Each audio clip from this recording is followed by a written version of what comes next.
And welcome back to Late Night Lately, the Late Night Show. I'm your host, Chad White. If you didn't know, this is a late night show for the podcast. Nope, for the website, cpluscomedy.com. Like I just said, as a website, go there. Welcome back in. Here we are. We're doing a very early episode for me to record. It's 9:42 in the morning. I wanted to do this about 12 minutes ago, but I was culling all of the videos I was going to choose. The thing is, I spoke about this, I believe, on LinkedIn Logs, but definitely on the Constitutionals podcast, Entertainment Business News podcast, LinkedIn Logs at Jobs podcast.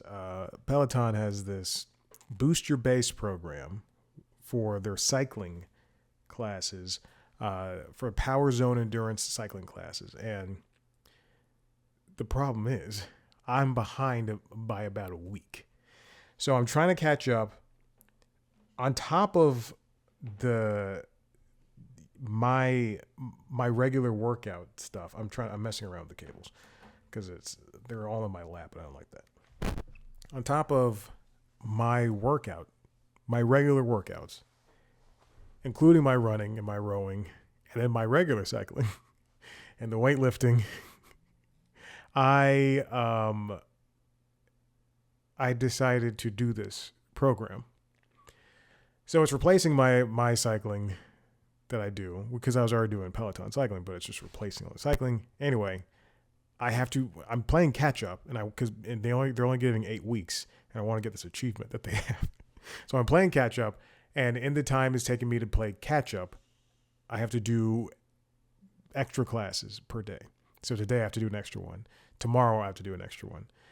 And then Sunday I have to do an extra one. I have to do tomorrow's class on Sunday. Then I'll be caught up. I'll finally be on schedule. But I'm so tired. And yesterday I did last Saturday's long ride, which is an hour, plus a 20-minute ride, plus the boxing I did at the gym. I'm tired. So I'm recording early so I can take a nap. I got to take Maverick to the dog park in about 15 minutes. And then I already cut the video for this interview I did. And so, and that's coming out at noon. I'm happy about that. Then after I finish working out, I'm doing that class at noon. I showered like an hour ago. And so it's 9:45 now. I'll be showering again at 1 o'clock when I'm finished with this. And then also I'm throwing in some core work, because I was like, you know what? I'm not going to do any this morning. I'll just do it the second time I'm working out. But it does give me an excuse to eat a lot. All right, let's get on with this week in late night. I didn't put these in the exact order I wanted them going, but whatever. John Mulaney and Andy Samberg read some fanfic on Everybody's Live with John Mulaney, and let me triple check who was on this week. Whoa. I just saw a headline of a story that is very interesting. Anyway. This week it's Rami Youssef. I have not seen this week's episode, so I'm trying not. It's unfortunate that things are like this. Anyway, Robbie Hoffman, Rami Youssef, and Andy Samberg were the ones who were on the show this week. And I look forward to sitting down and watching this episode when it comes on my TV. You know, Netflix are doing this live thing now. It only airs when it's on your TV at certain points.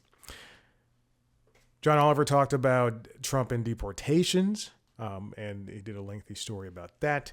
Ronnie Chang, this week on The Daily Show, something that I only noticed last week. I don't know if they're going forward, they're going to be doing this, but they seem, and I mentioned it last week, they seem to be doing Jon Stewart on Mondays.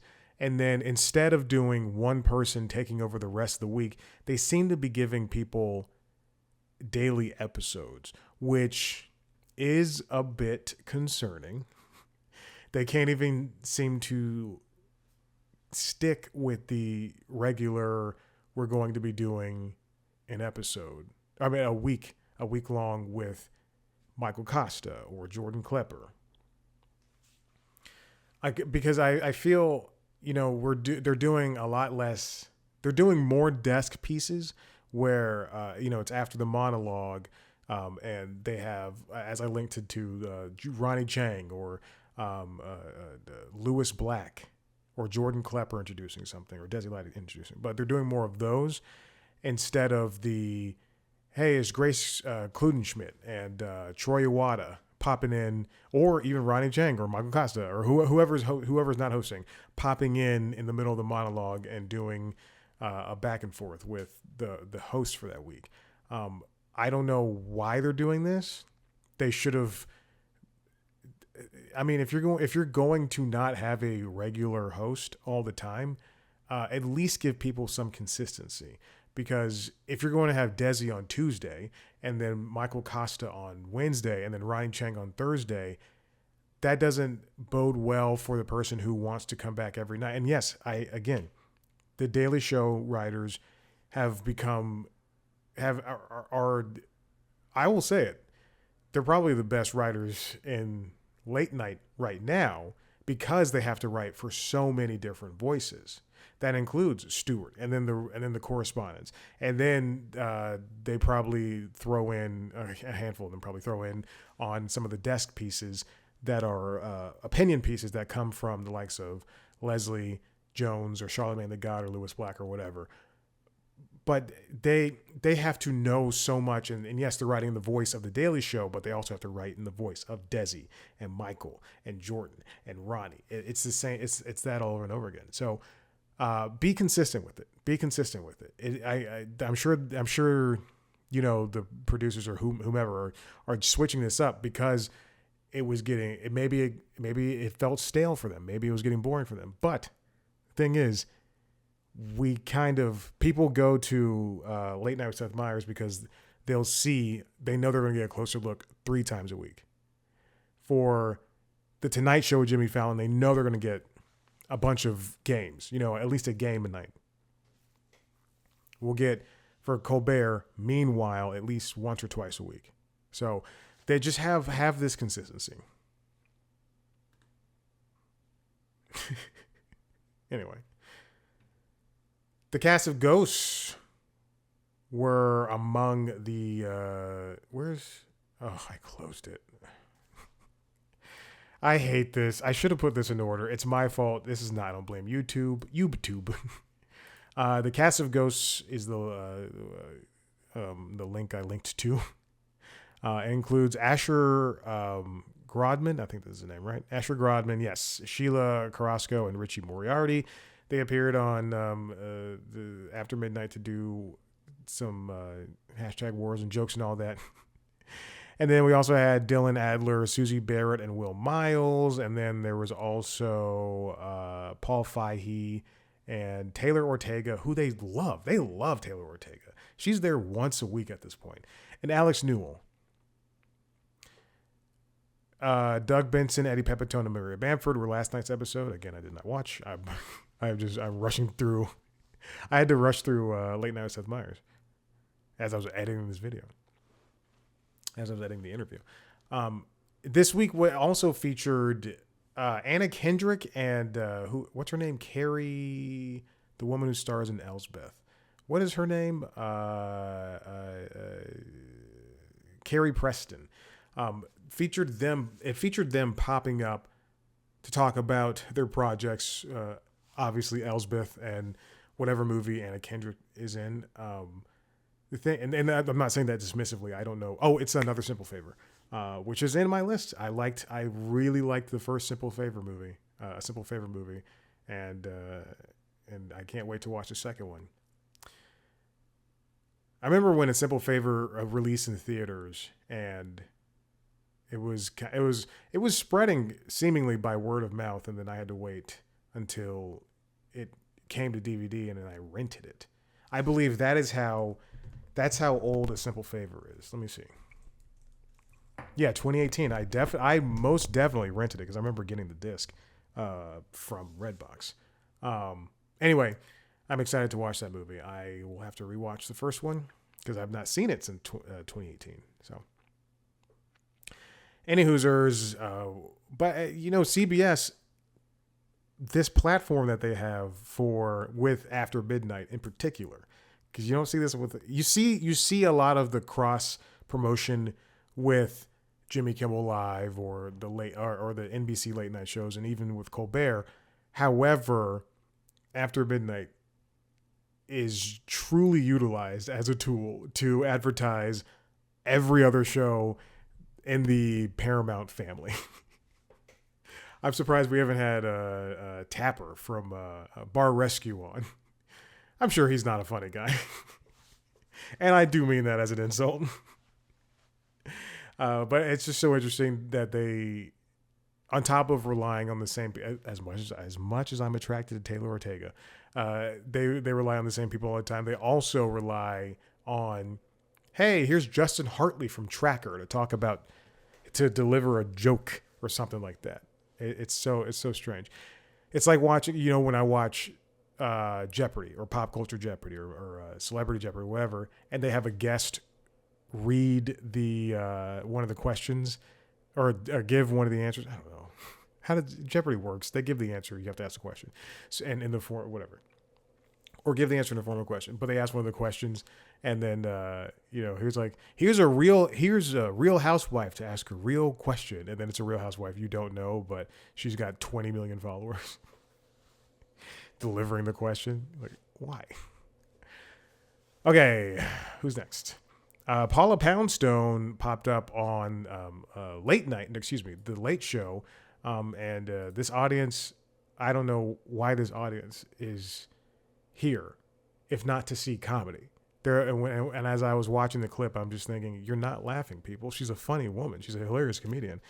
I think that's a problem with comedy in late night in general, stand-up comedy in late night in general, because when Conan was on, and I hate to be one of those people that's like, oh, when I love Conan, but when Conan was on, and he had late night, he had comedians on his late night programs all the way, even to the end of Conan on TBS, he had comedians on his program, and it was funny and it worked, and the audience was game, and now when I watch everybody on NBC or anybody on CBS or on Kimmel doesn't have comedians, but when I watch people, I'm rooting for every comedian that performs on these late night programs, because no audience is expecting stand up anymore. They all want music or from giant acts, or they want the desk pieces that they can, clap for 2 minutes at, which is such a stupid way to think.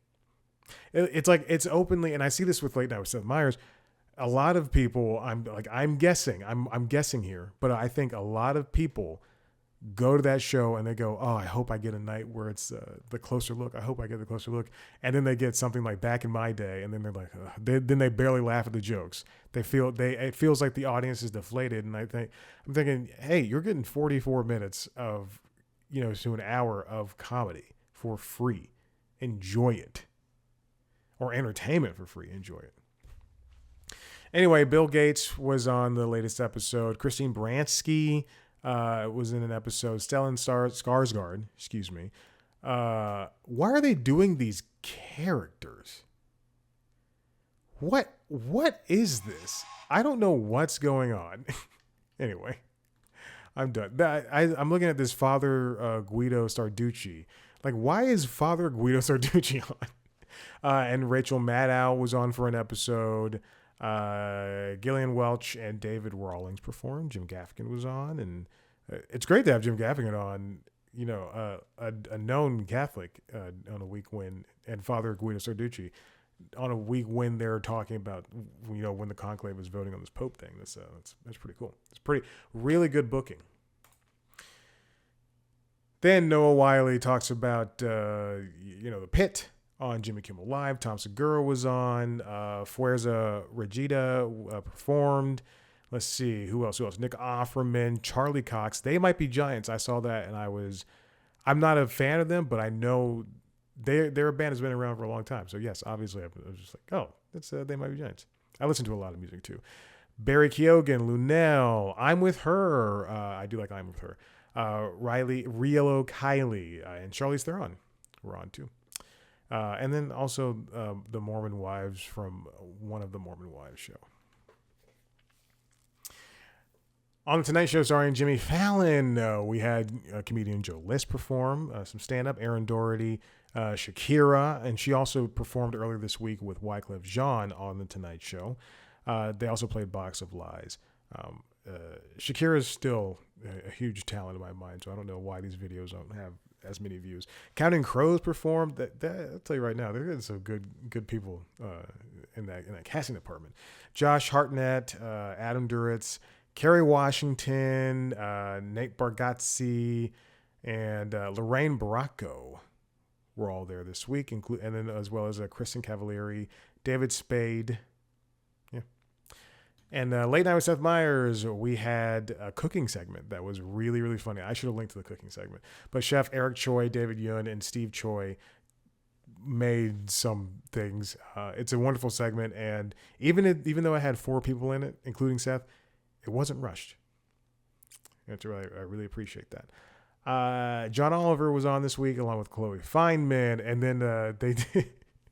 Mike Scollins, who's one of the writers on the show, did the Scollywood Minute to talk about movies, and all he did was make fun of Seth. It was fantastic. Jonathan Groff and Gracie Lawrence talked about their Tony nominations. Adria Arjona from Andor talked about, that's a lot of A's, talked about that show, Andor season 2. I'm not kidding. I was watching her interview and I was like, God, she's so beautiful. And then she said, my girlfriend. I went, oh, how dare. Anna Wintour and Aesop Rocky talked about the Met Gala. Benito Skinner was on as well. Ben Mendelsohn, Natasha Lyonne. Boom. Great week. It was a great week for late night. Now, okay. I think this is the thing I wanted to talk about. So this comes from John Koblin over at the New York Times. Did I talk about this last week? Wait a minute. Hold on. I'm not kidding. I don't know if I did this. No, because I talked about corrections. That's right. Okay. Now, here's the thing. We have this new late night show in John Mulaney's Everybody's Live from LA. Wait, what? Everybody's Live with John Mulaney on Netflix. We are losing after midnight. I've spoken about this in the last couple of episodes. We don't have any women in late night. Late night seems to be waning and kind of turning down, unfortunately. And there's a lot of things not clicking with the audience in terms of just viewership and retaining everything. Late night seems to be as the segments in late night seem to be as more fleeting than they've been before. They're more fleeting than, people seem to forget them as quickly as they forget memes on TikTok and things of that nature. And it's unfortunate that we are going down this trend of losing late night in the same way that I'm from the news. So as we are losing these broadcast news staples and TV shows and hosts because the viewership is just not there and it's not connecting. And by that, I mean, Lester Holt's leaving NBC News and Nora O'Donnell left CBS Evening News. And we have 2 hosts who people aren't really clicking with, and morning news shows are getting hokier or more hokey than usual, and there's so many voices that are competing with each other. I was watching a video on The Verge.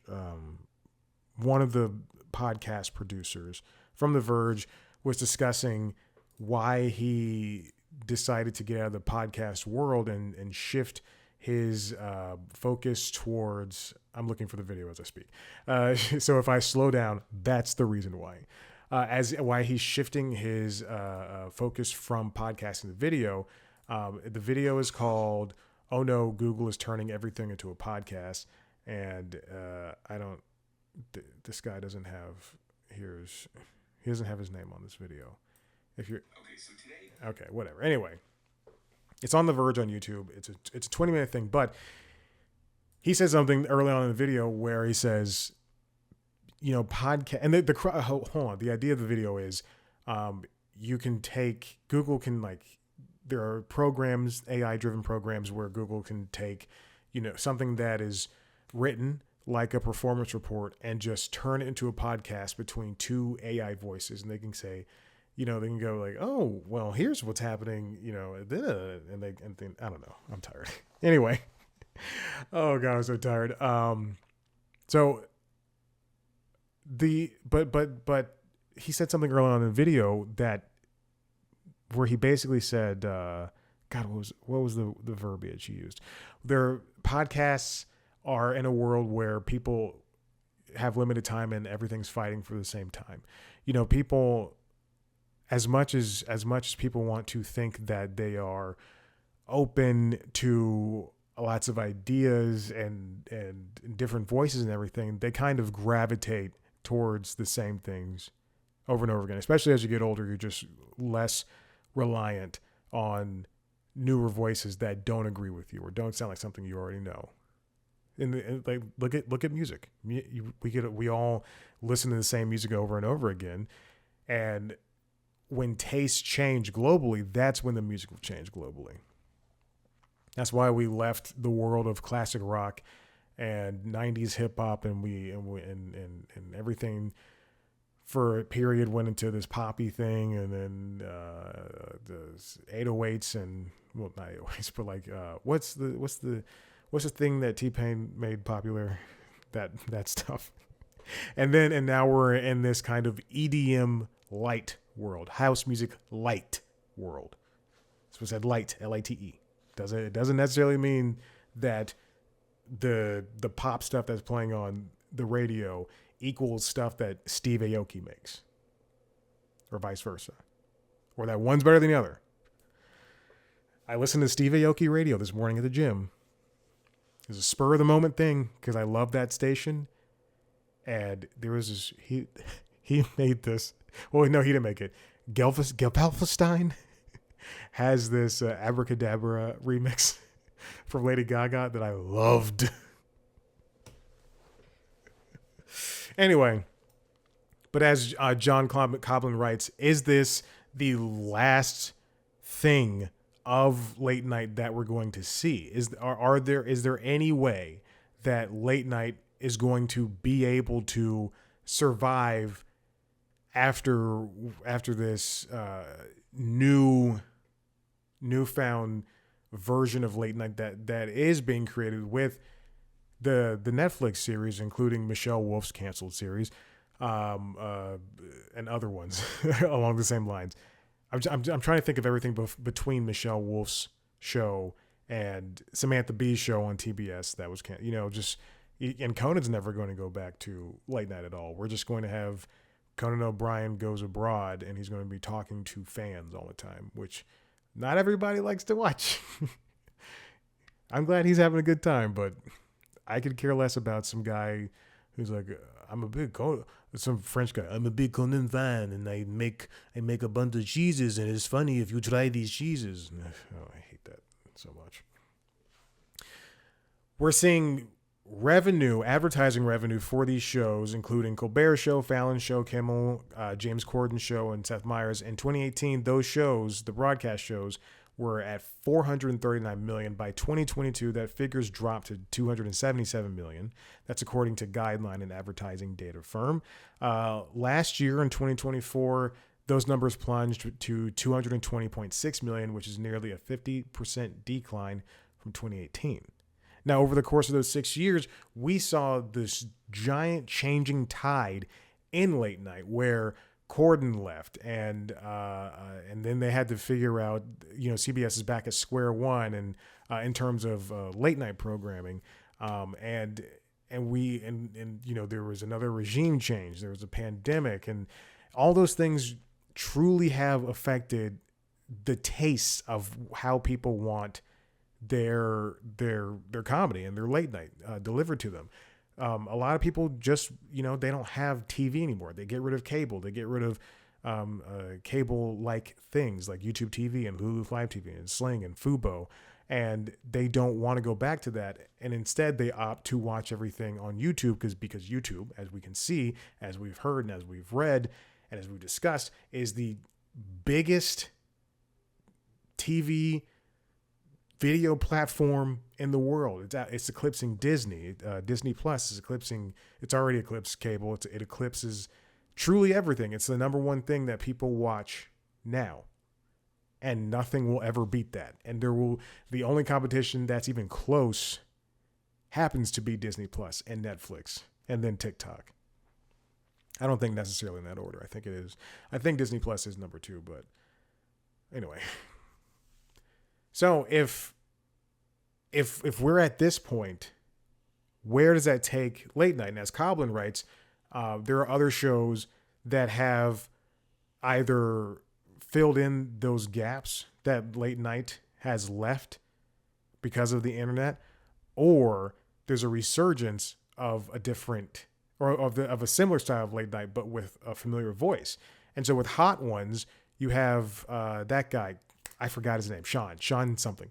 You have Sean putting out these 15, 20-minute videos with giant stars, and there's a gimmick in you're going to eat these chicken wings, or you're going to eat these hot sauces. Try these hot sauces, and I'm going to ask you very simple questions. Very simple questions that are obviously written down. There's no conversation. Just question, answer, question, answer. Oh, look. Benson Boone is reacting to how hot it is. I stopped watching the Hot Ones a long time ago.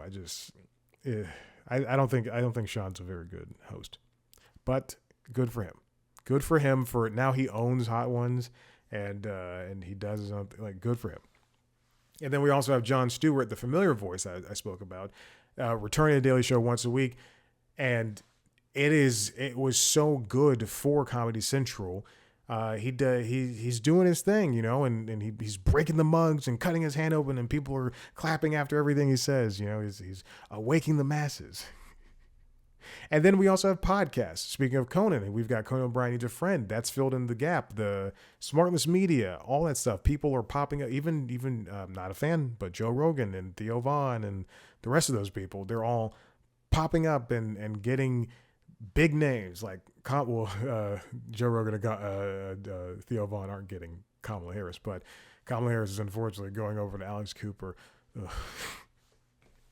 One of these people come to me. I'll give you a good conversation. And then those people like Joe Rogan, Alex Cooper, and the host of Smartless are getting $250 million and $125 million and $100 million, and even the respectively, and even the Kelsey brothers have their $100 million for their podcast.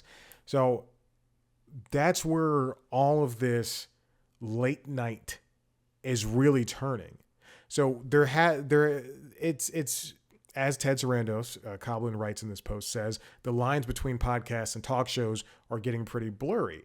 And I mean, at this point, they're basically the same thing. I've been doing this for 12 years, and the things that do the best are when I talk to famous people. It feels like there aren't any great talk shows even in coming out in the ether.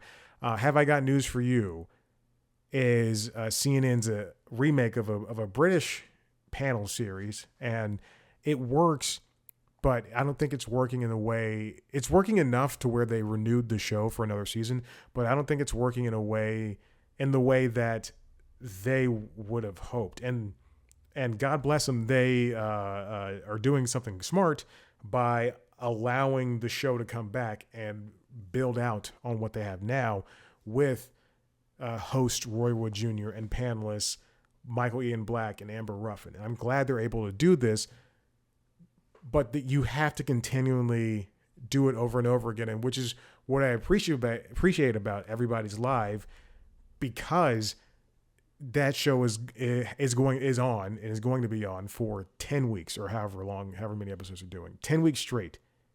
which is tough, but it's not, the same thing that the other late night shows are doing 4 nights a week. 12 years. They're doing 12. 12 years. 12 episodes. They're doing 12. Anyway, late night, I still think that there's a lot more that we can mine from this, because late night and with podcasting, yes, you can get down to nitty gritty and talk about things on a more personal level, but there's so much that even a video podcast can't do compared to late night. And because I'm a traditionalist in the sense that all I see is the world of late night, I'm downloading a video so I can put it on TikTok. For C Plus Comedy. I hate this so much. But I still think there's value in this world of late night, and I hope that networks can still see that, and I hope that we continually try to, if not reinvent, then at least double down on the things that work. And if that means, Fallon has to do more busking in the subways, then with Bad Bunny or Ed Sheeran, then let's go ahead and do it, because this is how broadcast is going to continue. I do think late night and shows like SNL are part in the reason why people are still watching broadcast things, and that's a much bigger conversation. A lot of it is also the shows on prime time. And if you're in the case of Law and Order, you keep letting people go, which is insane. SVU is insane. I don't why are you letting people go? Just let people get a chance to like people. But